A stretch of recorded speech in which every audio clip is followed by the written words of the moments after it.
Welcome to ARLOOPA Studio. In this tutorial, we'll show you how to make your photo come to life with the power of AI and augmented reality, all inside ARLOOPA Studio. First, click Create New Experience. Choose Image Tracking, then select the ARLOOPA app as your viewing platform. Now upload the image you want to animate.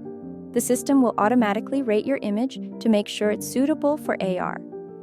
If everything looks good, click Next. Select AI video, then press Generate. Here you can write the prompt describing the animation you want to create.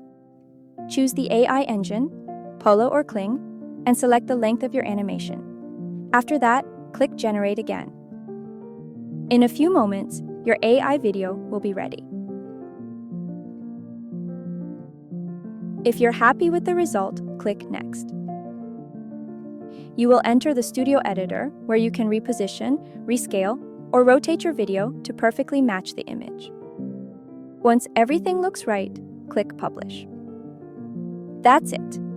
Your AI video is now attached to your photo and ready to be viewed in augmented reality. Open the ARLOOPA app, tap the scanner, and point your camera at the image to see it come to life. Thank you for watching.